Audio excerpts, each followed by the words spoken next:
నమస్తే. ఏదైతే BJP SIR అనేది ఒక నిబంధన తీసుకొచ్చి అక్రమ ఓటు చోరీ చేస్తుందని కూడా ఈరోజు మన హైదరాబాద్లో లిబర్టీ సెంటర్ నుంచి కూడా బీఆర్కే భవన్ వరకు కూడా పెద్ద ఎత్తున ర్యాలీకి తీసుకురావడం జరిగింది. దీనికి సంబంధించి సిపిఎం కావచ్చు, సిపిఐ కావచ్చు, వామపక్ష నేతలు కావచ్చు, కాంగ్రెస్ నాయకులు కూడా ఇక్కడ రావడం జరిగింది. దీనికి సంబంధించి కూడా వెన్నెలక్క మనతో పాటు ఉన్నారు. ఎట్లా చూస్తారు ఈ బీజేపీ వైఖరిని? ఎస్ఐఆర్ అనే ఒక నిబంధన తీసుకొచ్చి అక్రమ ఓటు చోరీ అనేది కూడా మనకు వినబడుతుంది. ముఖ్యంగా పేదలు, ఎస్సీ ఎస్టీ మైనార్టీకి సంబంధించిన ఓటు చోరీ అనేది ఎక్కువగా మనకు వినబడుతుంది. ఏం చెప్తారు దీనికి సంబంధించి? ఎస్ఐఆర్ ప్రక్రియ మంచిదే.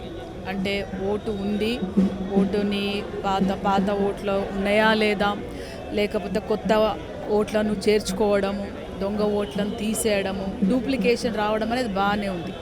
కాకపోతే ఇచ్చిన గడువు చాలా తక్కువ గడువు. 1 month లోపల కంప్లీట్ చేసేయాలంటే చదువుకున్న మాకే అర్థమవుతలేదు.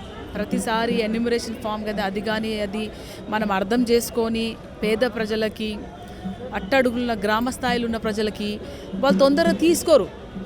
ఇంకోటి ఏంటంటే 84 ముందు, లేకుంటే 2000 ముందు, 2002 ముందు, 84 ముందు పుట్టిన వాళ్ళ ప్రూఫ్స్ కావాలంటే ఎక్కడి నుంచి తీసుకొస్తారు? ఇప్పుడు చెప్పుకుంటే మా అమ్మకి కూడా ప్రూఫ్ లేదు.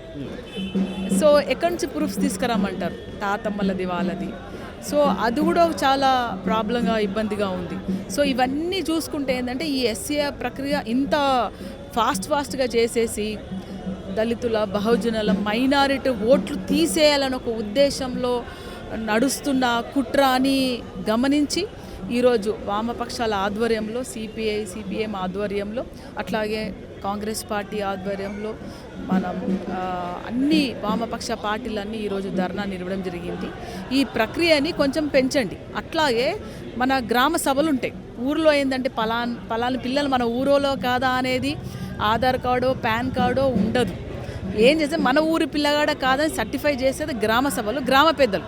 సో ఆ గ్రామ సభల్లో ఈ ఎస్ఐఆర్ ప్రక్రియ గ్రామ సభల్లో ఆధ్వర్యంలో జరగాలని డిమాండ్ ఈరోజు.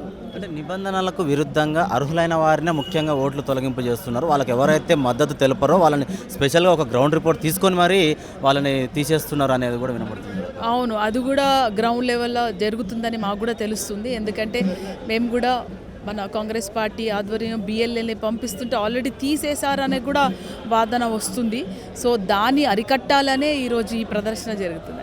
అంటే ఇది ఎంతవరకు ఇప్పుడు ఈరోజు ర్యాలీ అనేది తీసినారు, దీనికి సంబంధించిన వినతి పత్రం కూడా ఇవ్వడం జరిగింది. అంటే ఎంతవరకు ఒకవేళ ఈ రోజుతోటి ఇది ఫైనల్ రాకపోతే ఎంతవరకు తీసుకెళ్లే ప్రయత్నం చేయాలి? లేదు, ఇట్లా జిల్లాల వారిగా కూడా ర్యాలీస్ నిర్వహించారు. జిల్లా వారిలో కూడా ప్రజల్లోకి వెళ్ళి ఈ ప్రక్రియను ముందుకు తీసుకుపోవాల్సిన బాధ్యత ఉంది.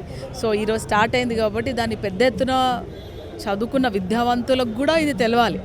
ఎందుకంటే మాకు సంబంధం లేదు, మేము ఓటేయమని విద్యావంతులు కూడా, సాఫ్ట్వేర్ కంపెనీలో కూడా, రిచ్ పర్సన్స్ కూడా, అది కాకుండా గ్రామ స్థాయి నుంచి పై స్థాయికి వారికి కూడా ఎస్ఐ ప్రక్రియ తెలియాలి. దానికి సంబంధించింది అది వినియోగించుకోవాలి. దానికి టైం పడుతుంది. ఆ టైంని మనం కేటాయించాలని డిమాండ్ చేస్తున్నాం.